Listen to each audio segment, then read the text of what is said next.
días. Estamos acá en la sede de Unidad Popular junto a Gonzalo Abella, que es maestro, escritor e historiador, candidato a la presidencia por la Unidad Popular junto con Gustavo López.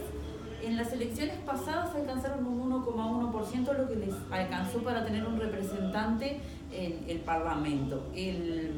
Este año aspiran a más. Muchas gracias por recibirnos. Bienvenido a Durazno, bienvenido a nuestro programa y estamos encantados de estar en esta charla con usted. Mira, tanto para Gustavo como para mí, la campaña electoral es una experiencia humana muy linda. Es decir, yo entré con ciertos temores de, bueno, si voy a dar la talla, pero hay tantos compañeros que te apoyan, que te asesoran. Es una construcción colectiva tan linda la Unidad Popular, que hoy me siento muy fuerte y feliz de estar en esta campaña. Y es una alegría dialogar con los medios, con los periodistas, porque las más lindas preguntas que te puede hacer un periodista es la que no sepas contestar, porque eso te obliga a seguir pensando. Y realmente nosotros sabemos que en el siglo XXI nadie tiene todas las respuestas. Lo que sí tenemos en Unidad Popular es un montón de técnicos, un montón de gente y gente organizada que tiene respuestas que se están esperando hace mucho tiempo y que nosotros hemos salido al encuentro de ellas desde un programa activista de recuperación de la dignidad de la patria y de recuperación de la esperanza. Estábamos mirando material antes de esto y veíamos eso, que se basa muchísimo, obviamente, que en ideas activistas, pero nosotros en el programa le damos más que algo más cercano para que la gente pueda saber realmente qué es lo que proponen. En su programa de gobierno tienen un programa, tienen las propuestas para cumplir todo esto que plantean, y capaz que lo que más la gente para la oreja es subir los salarios, subir la jubilación. ¿Cómo planean hacer eso? Si tú miras nuestro programa, vas a ver que, por ejemplo, un tema tan importante como la tierra en el programa está recién en el punto 6. El problema del salario está en el punto 11 o 12 en el programa. En la plataforma que es más estrecha debe estar en el punto 4 o 5. No empezamos por ahí. Porque nuestro programa es un programa estructurado de tal manera que nosotros decimos qué es lo que hay que hacer, cuáles son las medidas económicas financieras que lo posibilitan y después los caminos para hacerlo. Entonces nuestro programa no empieza por meter 180 puestos de trabajo, 180.000 puestos de trabajo, dice otra cosa. Dice que nosotros, por ejemplo, no tenemos soberanía porque el gobierno se ha puesto de rodillas ante las transnacionales y que piensa, igual que piensan blancos y colorados, el partido piensa, y el partido independiente también piensa, que todo tiene que venir de la inversión extranjera. Y que entonces hay que abrirle las puertas del país y poner todo en venta para que venga la intervención extranjera, que es lo que gotea trabajo. Y nosotros nos oponemos de alguna manera a todo ese proyecto. No es que nos opongamos a UPM2. Llamamos la atención al pueblo duranense a que preste más atención a lo que pasó con UPM1 en Fray Bentos. No cuestionamos que los jóvenes de Pueblo Centenario, del Paso de los Toros, de Durazno, se pongan a hacer cola en Buen Día UPM para el trabajo. Es lo lógico. Es más, nos tiene que enorgullecer que los jóvenes quieran trabajar. Entonces no es ese el problema. El problema es si hay otro camino. Y nosotros decimos, Comunidad Popular, estamos de acuerdo con la inversión extranjera, pero de igual a igual, no entregarles todo. Y creemos que lo más terrible de esto es que una nueva papelera va a matar definitivamente al Río Negro, y lo podemos fundamentar, va a generar una mayor expansión del monocultivo forestal que nos está expulsando a los pequeños productores rurales, que está matando el campo, que está envenenando el agua, y que además el tren, mal llamado ferrocarril central, el tren de Bondia, va a llevar del puerto de ellos a la zona franca de ellos caldos químicos de alta peligrosidad, y a la vuelta palos que se van a procesar no en Uruguay, sino en una zona franca que es de ellos también. Entonces nosotros producimos palos, sacamos la gente del campo, les metemos una carga impositiva que no se aguanta, avanza el monocultivo forestal avanza la papelera, este tren nos quiebra el país por el medio y está solo al servicio de UPM y nosotros pensamos que va a ser nefasto. Entonces, ¿qué proponemos nosotros? En primer lugar, soberanía, pensar con cabeza soberana y no con cabeza de dependencia servil. Segundo, hacer la auditoría de la deuda externa. No decimos no pagar la deuda externa, decimos vamos a ver qué estamos pagando, porque lo que haya que pagar hay que pagarlo. Pero por ejemplo, una parte de la deuda externa es lo que le está pagando y lo que se comprometió a pagar el país a los dueños de los molinos eólicos, de los parques eólicos. Esa gente, que el 80% es crédito del Banco República, a veces son deudores morosos del República en otros rubros. Entonces, ¿por qué vamos a pagarles una energía que es mucho más cara que la energía hidráulica? Claro que queremos energía eólica, pero no que ellos terminen apropiándose de la energía y marcando hasta las tarifas que tienen que pagar. ¿Viste? Ese es el peligro. De la misma manera, nosotros pensamos, ¿dónde sacamos dinero para un desarrollo diferente? Por ejemplo, un impuesto severo a todas las empresas que con los camiones de tronco nos están destruyendo la caminería rural, que hacen encarecer además los costos de los pequeños productores, porque el flete no tiene por dónde salir. Entonces, un fuerte impuesto a los camiones que transportan madera, no a los camioneros, a las empresas, que paguen ese costo. Tercero, la contaminación de los grandes contaminantes, o sea, que fumigan arriba de escuelas rurales, que envenenan nuestros cursos de río. Nosotros lo que quisiéramos, sinceramente, es meterlos presos. Pero lo que planteamos es que paguen severos impuestos por lo que están haciendo. Los ojeros extranjeros, no residentes, que se llevan la soja gratis, ¿no? Que paguen detracciones, como hizo Argentina en su momento. Entonces, nosotros estamos planteando una serie de medidas que tienen que ver, por ejemplo, todo esto es de dónde vamos a sacar recursos, ¿no? Sí. Tiene que ver, por ejemplo, con un impuesto a la actividad bancaria privada. Hasta el año 2007 había un impuesto que se llamaba IMABA. Eso me interesaba que lo explicara, porque todos hacemos uso también de otra de las cosas que usted comentaba, como son las redes de cobranza. Usted no va a pagar la luz, el agua, y que explicara en forma clara para nuestros oyentes de qué se trataba ese impuesto, que fue derogado. Vamos a empezar por lo último que tú dijiste, las redes privadas de cobranza. Es decir, nosotros tenemos en este momento, si queremos renovar la cédula de identidad, que ir a sacar. No vamos al Ministerio del Interior, que es la institución del Estado, no, tenemos que ir a sacar número y hasta hacer el pago en una red privada, que gana por eso. Si la Intendencia nos pone una multa en la moto, tenemos que ir a una red privada. Entonces hay un montón de dinero nuestro que la están usando estos intermediarios. Estos intermediarios, de los cuales dependemos, porque el Frente Amplio tercerizó estos servicios, los privatizó, ni siquiera se sabe cuál es su ganancia general. No declaran. Los bancos privados, el BMU, cualquiera de esos bancos, por lo menos declaran sus ganancias. Las redes de cobranza no la declaran, lo cual es inconstitucional. La mayoría de la gente no lo sabe. Entonces, nosotros pensamos que si nosotros, el impuesto a la actividad bancaria, de repente tomamos el 1 por 1000 para decir que ningún banquero se va a suicidar por eso, a la banca privada y a sus ganancias, y a esta telaraña, que no solo son las redes de cobranza, son las redes de crédito. También. Porque el banco presta a un interés decente a los ricos, pero la red de crédito presta un interés monstruoso a la gente pobre, a los trabajadores. Entonces, si nosotros ponemos un impuesto, no es nuestro programa máximo, si nosotros empezamos por un impuesto, generamos una bolsa de recursos para el presupuesto que puede invertirse en trabajo genuino y en proyectos de desarrollo. Nosotros calculamos que antes de que Astori quitara el IMABA, el Estado, esas son cifras reales, percibía 93 millones de dólares por año. Hoy, con toda la expansión de las redes, la bancarización obligatoria y todo lo demás, cobraríamos 300 millones, sí, mucho más, muchísimo más por debajo. Sí. O sea, 300 millones de dólares solo por este impuesto que entrarían al Estado para disponer en educación, salud y proyectos de desarrollo. Claro.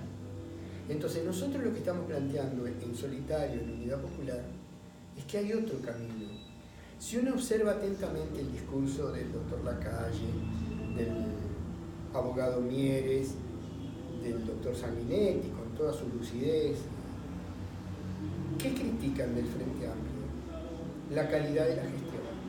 No critican el programa. ¿Por qué? Porque en el fondo todos ellos tienen el mismo programa. O, para decirlo de otra manera, el Frente Amplio se deslizó lentamente al programa de la derecha, en lo económico y financiero.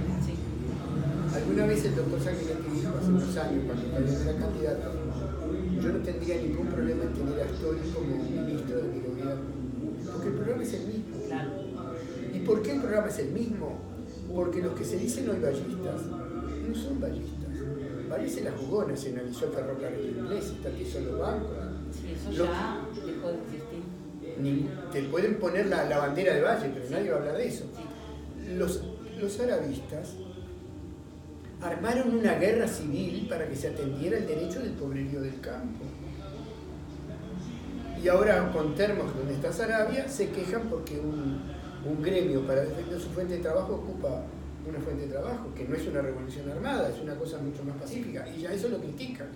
Y el Frente Amplio, que estaba por la reforma agraria, que se quejaba de que Silva y Rosas tenían 30.000 hectáreas en Bella Unión, que había que expropiarlas, hoy toleran que las empresas extranjeras tengan latifundios de 350.000. Ese es otro de los puntos que el partido quiere tocar, ¿no? Claro. Restringir la propiedad en grandes...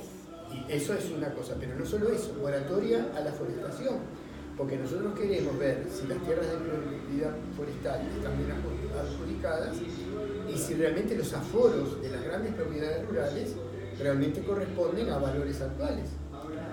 Y ahí nosotros contestamos a una cosa que dice la derecha: el campo no tiene rentabilidad, hay que recuperar la rentabilidad. Y nosotros preguntamos, ¿la rentabilidad de qué? Porque los ojeros y los forestales ganaron tanto en los últimos años que se disparó el precio de la tierra. ¿Por qué se dispara el precio de la tierra? Porque hay rentabilidad. Sí, sin duda que se disparó. Y bueno, esa es la prueba de que había rentabilidad. O sea, lo que no hay rentabilidad es para los pequeños, que están asfixiados a deudas. Entonces la asociación rural, cosa que nos parece muy mal, dice, no, la familia rural está sufriendo, como si fueran todos lo mismo. Que es la misma picardía que hace Manín y Ríos cuando dice, yo defiendo a la familia militar. Como si un pobre soldado que humildemente trabaja y su familia que sufre necesidades sea lo mismo que las jubilaciones de privilegio que tiene gente que se portó muy mal en la época de la dictadura. En la familia militar, no hay familia militar. Lo que hay es trabajadores del Ministerio de Defensa y gente que vive a lo grande. Y en el campo pasa lo mismo. Entonces nosotros tratamos de aterrizar los problemas y cuando nos dicen rentabilidad, que los blancos, los colorados, los partidos independientes dicen hay que tener más rentabilidad. Nosotros ¿rentabilidad para qué?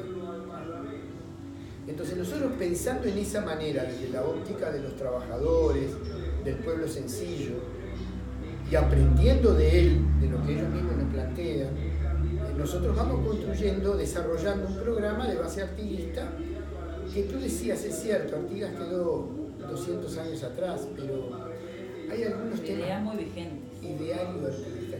Fíjate, en el reglamento de aduanas de Artigas planteaba, pensando en las provincias textiles, donde había indios textiles, en Mendoza, en Córdoba, que en el comercio con los ingleses, las telas inglesas había que grabarlas con el 50% de impuestos.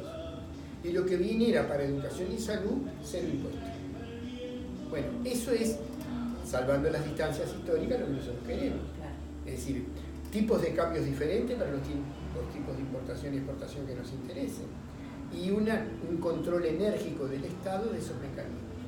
Controlar el comercio exterior no es expropiar a nadie. Es decir, si una persona tiene un gran negocio exportador, que exporte. Ahora eso sí, los dólares pasan por el Banco Central. Se le entrega en pesos el valor y en unidades indexadas o en lo que sea para que no pierda valor. Y cuando necesito dólares para comprar una máquina, vuelvo al banco y el banco me da los dólares que necesito. O quiero ir a Cancún con mi familia. En el banco están mis pesos que se transforman en dólares a valor reajustado. Pero ¿qué pasa? Si nosotros asegura que sepa de dónde lo saqué. O sea, que le das el golpe al narcotráfico. Con dólares, con una sociedad dolarizada, lavas dinero. Con una sociedad control bancario no. Entonces, todas estas propuestas plantean un camino que quiere ser de fondo, pero que empieza por cosas prudentes. Y nosotros no estamos hablando en el aire. Es el testimonio de nuestro único diputado. Plantea cosas de fondo, pero después busca alianzas para mitigar los peores impactos del modelo y para avanzar en lo que se puede. Por ejemplo, cuando descubrimos, no lo descubrió él, lo descubrió su equipo, que el Estado uruguayo subvencionaba a la cerveza, que es una sociedad, porque usaba envases de vidrio, y propuso que un tercio de ese subsidio fuera para clínicas, nadie se opuso. Pero si no hubiera estado Eduardo Rubio, nadie lo hubiera propuesto tampoco. Si hubiese pasado desapercibido. Entonces, ¿qué es lo que queremos? ¿Sacarle un tercio al subsidio de la cerveza? No, queremos mucho más. Queremos acabar con el vergonzoso subsidio del Estado a las carreras de caballos, a las corporaciones de casa de juego privatizadas. Queremos acabar con eso, pero mientras tanto vamos logrando demostrar que hay otro camino y que es posible. Sensatamente lo que se puede en ese momento. Porque lograr pequeños éxitos en este camino genera otro hecho muy interesante. Romper la desesperanza. Que la gente diga, pero entonces se puede. Y si la gente dice, pero entonces se puede, ahí vamos a más. Como todo en la vida, pequeños logros, y no de repente grandes aspiraciones nos van dando esperanza. Claro. Sin duda. Y hablando de... Yo venía con preguntas planeadas y usted habla tan hermoso. No, muchas gracias, pero dale. Que ya me ha respondido a la mayoría de las cosas que traía pensada. Pero hay un descreimiento, eso no se puede negar, en los políticos. Usted habla de recuperar la dignidad, Mira, hay dos cosas que nos golpean mucho. En primer lugar, que le tenemos que reprochar al Frente es que ha echado a perder la palabra izquierda. Es decir, una cosa que nació de inmigrantes humildes que bajaron de los barcos, que se metieron en los conventillos con sueños de libertad y de cultura para el pueblo, y ahí se mezclaron con los afrodescendientes y con gente que venía a Montevideo con sueños de trabajo desde el interior, en los conventillos, todo eso, donde los inmigrantes descubrieron el artiguismo y los criollos descubrieron los sueños de sindicatos, de justicia social. Eso que es la esencia de la izquierda uruguaya no tiene nada que ver con el Frente Amplio de hoy. Sí con su base que sigue soñando, pero no tiene nada que ver con su cúpula, que está blindada. Por eso ustedes principalmente... Yo me fui incluso en el 85 cuando el pacto naval. La inmensa mayoría de los compañeros de la Unidad Popular se quedaron peleando adentro para tratar de recuperar el rumbo inicial del frente, hasta que subió el doctor Tabarés, les ofreció cargos y dijeron no gracias, porque con Doris nombrado en Washington para una política monetarista no queremos estar. Y quedaron otra vez a la intemperie. Y ahí nos encontramos, los que estábamos a la intemperie de antes y los que empezaron en ese momento. Y queremos construir una cosa diferente. Ahora, una cosa que nos dicen no es solo que no hay esperanza, nos dicen otra cosa. Ustedes hablan muy lindo porque son pocos. Cuando crezcan van a ser igual que los demás. Es lo que uno tiene miedo, creo, el pueblo. ¿Qué pasa cuando alguien llega? Porque nosotros decimos que hay demasiado alrededor.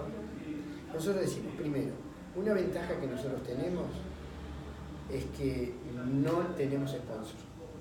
O sea, no tenemos deuda con nadie. Eso es. Si tú miras cuando distribuyen los papeles, vas a ver que nuestra propaganda está en papel de diario. Es una gran ventaja. Pero no estamos casados con nadie. Pero en segundo lugar, nos preocupa muchísimo el relevo, sobre todo a los viejos que sufrimos mucho por la ruptura con el Frente. ¿Cómo garantizar en las nuevas generaciones que no se meta algún pícaro que haga carrera con nosotros y después se acomode? Entonces, nosotros decimos que más allá de que tenemos una juventud maravillosa... Eso lo iba a decir, tienen muchos jóvenes. Ahora, sí. Cuando nosotros empezamos con la Asamblea Popular, que después se formó Unidad Popular, generalmente éramos veteranos, desengañados del Frente. Claro. Pero en los últimos años se nos ha sumado muchísima juventud, sobre todo estudiantes. Sí. Más que trabajadora, juventud estudiantil, se nos ha sumado muchísimo. Somos ahora un partido con jóvenes. ¿Y cuál es el tema? Que nosotros pensamos cómo transferir a los jóvenes ese espíritu generoso y desprendido que vemos en nuestros compañeros. Y hay una cosa que decimos a veces en la interna, pero que tú vas a entender. No nos gustaría que nos representara ningún joven que no lo hayamos visto limpiar el baño del local. Es decir, nosotros queremos esos jóvenes que hacen tortas fritas, que venden choripán, que pueden meterse con Eduardo Rubio en el Parlamento a ayudarlo, y lo hacen muy bien, pero después vuelven a hacer el volante, a preparar la cal para la pared en la noche, para disputar los muros a gente profesional, que nos los tapan todos. Entonces, toda esa acción, toda esa generosidad, ser buen estudiante, ser buen novio o novia, es decir, ser leal, esas cosas para nosotros son tan importantes. Son valores. Y nosotros queremos en los jóvenes ver eso, antes de decirle, bueno, yo te voto, para que me releves. Sobre todo para los más viejitos que estamos ya jugando en nuestras últimas cartas, nos importa muchísimo que esa juventud no caiga en alguna trampa que caímos nosotros cuando jóvenes, cuando nació el Frente Amplio, que veíamos a algunos dirigentes que eran muy deshonestos a veces en su vida privada, pero decían, bueno, pero es de los nuestros, no le vamos a dar pasto a la fiera, no vamos a hablar mal de él. Y eso nos costó carísimo. Una cosa que aprendimos es que no se puede ser un poquito corrupto. Si vos no cortás de raíz el primer elemento de corrupción que aparezca, después es una bola de nieve. Que no se puede parar, sí, tal cual. Porque si yo tapo una cosa a uno, después viene otro y dice, bueno, si vos lo tapaste a aquel, no me vas a vender a mí, y yo doy un paso más. Y terminás en la corrupción. Eso no solo en la política, en todo. En todo. En todo. Y un maestro, ¿usted ejerció? ¿Sí? ¿Qué planes tiene para la educación? Vos sabés que yo nací en Montevideo, de una familia del interior, y a mí me enamoró el campo. Entonces, a pesar de que mi padre quería que yo fuera médico, yo decidí ser maestro para ser maestro rural. Pero después vinieron los años durísimos del Pachecato, de la dictadura, la vida me llevó por otros caminos. Pero nunca me separé de la educación. Y una de las cosas que yo estoy convencido es que hoy en Uruguay hay una educación para ricos y una educación para pobres. Si tú vas, por ejemplo, yo como escritor me invitaron años atrás a colegios de excelencia, el American School, colegios de Carrasco, algunos colegios de Punta del Este, como escritor, a que yo hablara de mitos y leyendas, que era un tema que yo había publicado. Y yo veía esa juventud preuniversitaria, esos muchachos de plata, que leen y leen. No están todo el día con una computadora, no los dejan. Un muchacho que egresado hace 3 años del Crandon leyó, cuando entró a la universidad privada, leyó toda la saga de Harry Potter, quizás en inglés, toda la saga de Crepúsculo y los vampiros, y toda la literatura, de repente los Juegos del Hambre. Leyó y leyó. Porque además tenemos hoy, sobre todo de producción anglosajona, una literatura adolescente muy buena. Muchísima. Sí. Entonces, ¿y qué pasa? Mientras tanto, a los muchachos del liceo público lo entretienen con la ceibalita. Ojo, una ceibalita es buena de por sí, es una máquina. Sí. Pero una máquina es como un motor. Puede estar en la ambulancia o en el auto de los chorros. Sí, uno le puede dar un uso para bien o para mal. Y entonces, el problema es que el plan Ceibal tiene cierta perversidad, de más adiestramiento que hacer pensar. Entonces, por ejemplo, hay gurises de escuelas públicas muy humildes que pueden construir un robot, porque reciben las instrucciones de la ceibalita, pero no tienen la menor idea de cómo funciona. ¿Qué es un circuito? ¿Qué es un microcircuito? ¿Qué es una corriente alterna? ¿Cómo son los microcircuitos? No tienen la menor idea. Simplemente construye un robot que además saluda y sirve la comida. Entonces, es entrenamiento, no es educación para pensar. Y sabemos que nuestros alumnos de las escuelas, en esa diferencia que usted marcaba, de repente el Montevideo es más grande, de público y privado, sí. Pero llegan a un liceo leyendo muy mal o no leyendo. A mí me decía una mujer de Tacuarembó, tengo 4 años de escuela rural y leo mucho mejor que mi nieto que está en segundo de liceo. Y me pasó con mi nieto, segundo ciclo de secundaria, fue con un amigo a ver una película. Y entonces vuelven y le digo a mi nieto, ¿cómo estuvo la película? Y me interrumpe su amigo y dice, un embole. Entonces me dice mi nieto bajito, abuelo, es que estaba en inglés con títulos. y él no lee. Ellos no leen, ¿no? El muchacho ese quinto humanístico. Le creo porque lo he visto. Entonces, ¿ese fracaso es casual o tiene algo de intencional? Porque eso no importa. Como decía desgraciadamente un expresidente nuestro, bueno, lo importante es que se preparen para trabajar. Pero no pensar. Pero vos necesitas pensar. En las UTUs, en los equivalentes de las UTUs en Francia, lo que forman al muchacho no es en el manejo de las máquinas que existen, es que pueda interpretar las instrucciones de la máquina que todavía no existe, O sea, que le dan capacidad de pensar en un amplio espectro y no al servicio de que terminan las transnacionales fijando hasta que hay que estudiar en UTU y que no, por sus propios intereses. Como la sencilla frase de enseñarle a pescar y no darle. Claro. Es así de sencillo y tú como educadora lo sabes. Sí.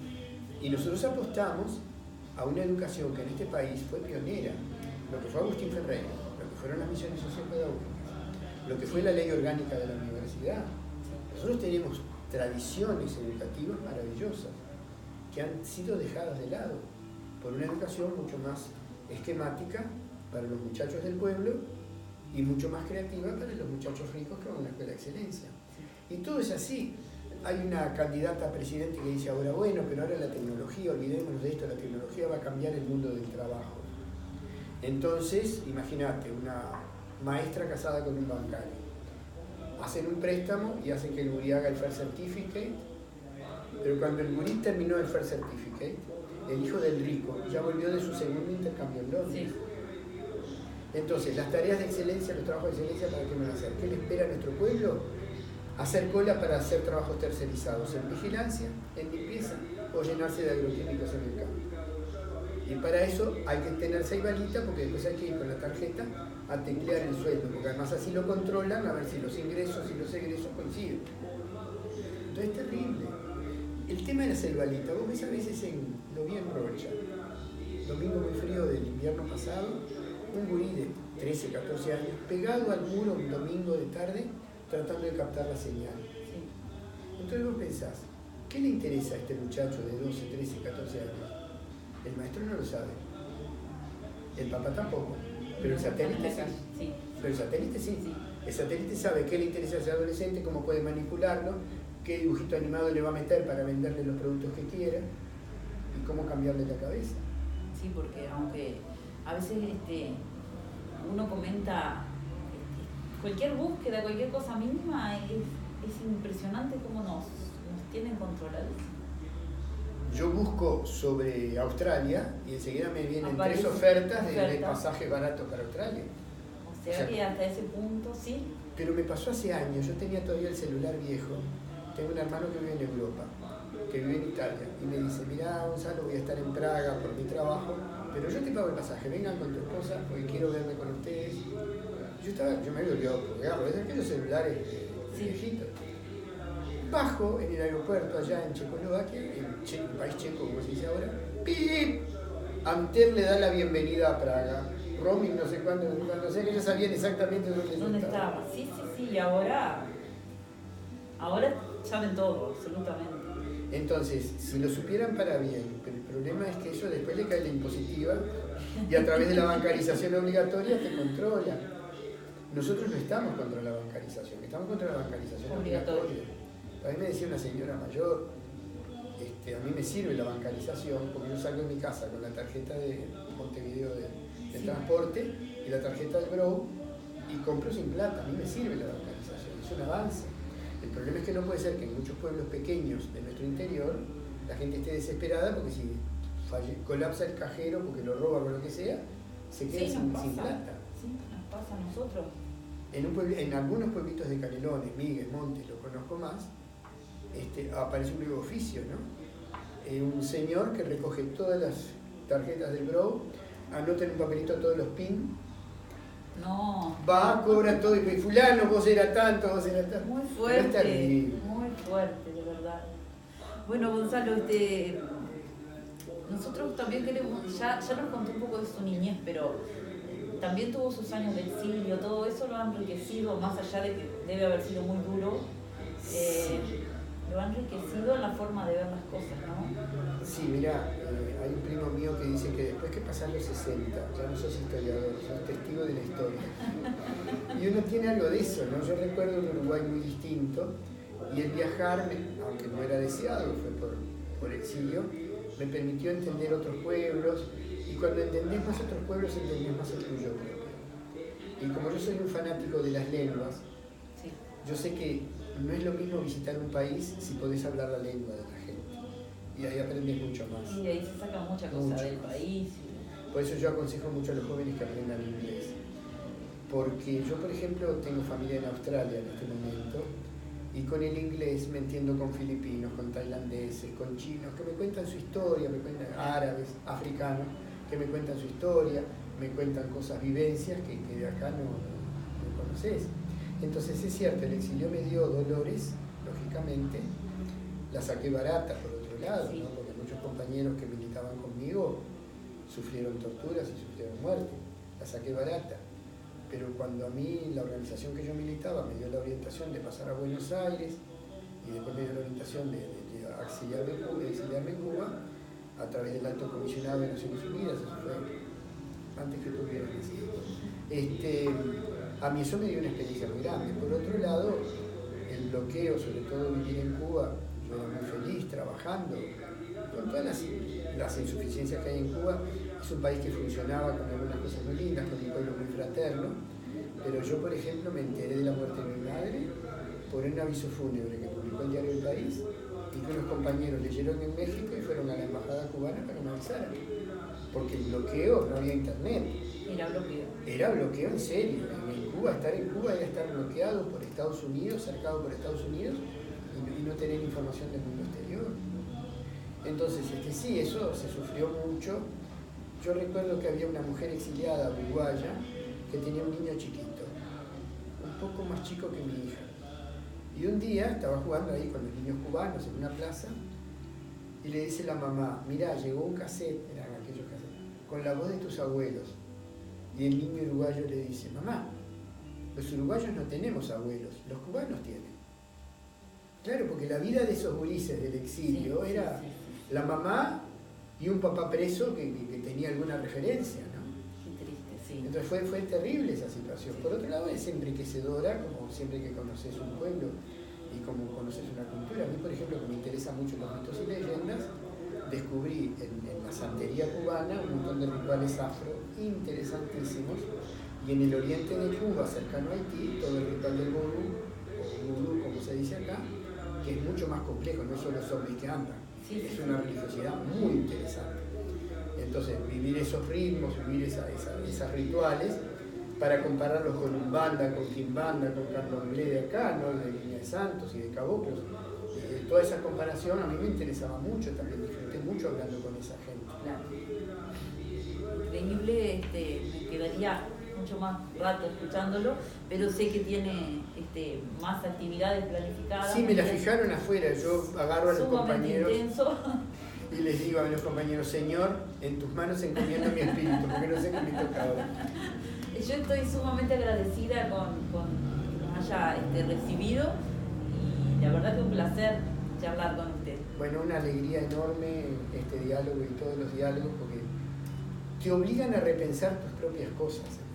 Y estas giras por el interior y encontrarse con todo el mundo también lo va enriqueciendo. Mira, yo creí que conocía el país, porque a través de la búsqueda de mitos y leyendas recorrimos estancias, recorrimos lugares muy lejanos, lugares muy apartados de las rutas que no nos interesaban. Pero ahora que te alojan en casas de familias, de compañeros, descubrís además una pobreza que a veces la gente trata de disimular, ¿no? A veces es una pobreza de la cual los compañeros no son conscientes por estar acostumbrados a ella, la solidaridad, el cariño con que te reciben. A veces llegas a una casa muy humilde en el norte y llega el niño de la escuela y dice, mamá, ¿y por qué hoy hay Coca-Cola? Sí. Porque te tratan de dar lo que entienden lo mejor. Sí. Entonces, y a veces llegas con un nudo en la garganta de las cosas horribles que hay. Me imagino. De gente que vive muy mal. Mira, te cuento una cosa de las menos trágicas. En Tacuarembó, en una reunión en casa de familia, yo quedé en un sillón apretado entre una señora muy gorda y una muchacha muy flaquita.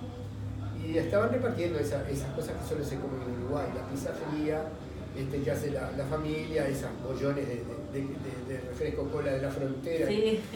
Y en eso yo le pregunto a la flaquita, ¿vos estás estudiando? Dice, no, dice, yo estoy colocada con cama en Montevideo, porque acá en Tacuarembó no hay trabajo. Dice, pero ahora el nene cumplió 1 año y lo traje para que se acostumbrara a la abuela. Yo, ¿lo vas a dejar? Sí, la patrona no quiere, ahora es grande. Y yo, ¿y cuándo lo vas a ver a tu hijo? Y cuando cobre veré. Ahora, no me lo dijo llorando, eso fue lo más terrible. Claro, porque es una forma de vida a la que, como usted decía, uno se acostumbra. Se acostumbra. Y te puedo contar cosas mucho más terribles, ¿no? Pero que uno le dejan cismando, como dice el Hay paisaje. mucha gente en el interior que tiene que trabajar en Montevideo y venir a ver a sus hijos. Por eso te digo, no es... Capaz no que uno no lo imagina porque nunca se desprendió de ellos, pero es muy duro. Tenemos esperanza. Tenemos toda la... Mirá, si uno no creyera en la gente puede votar lo que le parece, pero hay un sentimiento de bondad en la gente, que vos lo ves a veces cuando se necesita una operación en el extranjero, cómo la gente es solidaria y la gente es afectuosa. Entonces lo que falta es reenamorarla con un proyecto. Es decir, hay otro camino y se puede. Pero la gente hasta tiene miedo de ser buena.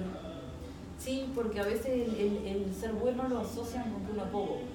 Entonces dicen, no, si los de arriba son todos iguales, yo hago la mía.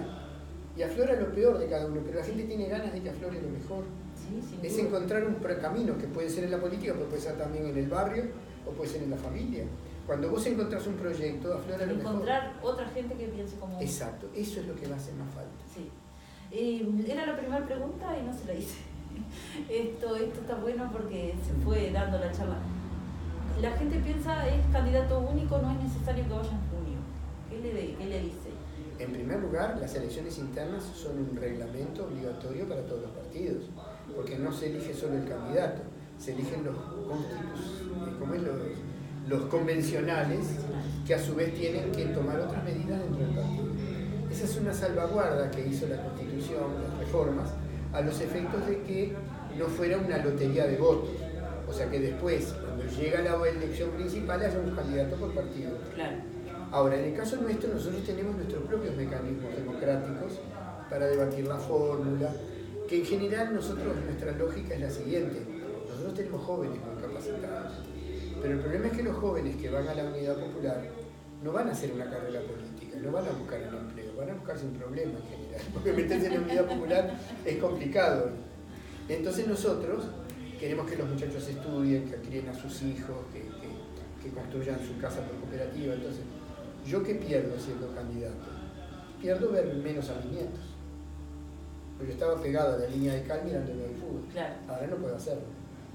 Pero es mínimo al lado de preservar a nuestros jóvenes y los cuidamos mucho además en sus valores y en su estudio y en su capacitación. Entonces, ¿para qué importan para nosotros las internas? Para 3 cosas fundamentales. En primer lugar, como no tenemos nuestras propias encuestas, porque no las podemos pagar, las internas nos van a decir en qué barrio estamos más fuertes, en qué departamento estamos flojos. Eso para nosotros es valiosísimo. Sí. En segundo lugar, es un ensayo de organización. Nosotros no pagamos gente para que vaya a los circuitos y no tenemos en este momento la suficiente cantidad de militantes para poner uno por circuito. Entonces es nuestro ensayo de organización, segunda cosa. Y tercera cosa, queremos demostrarle a la gente que no mentimos cuando decimos que estamos creciendo.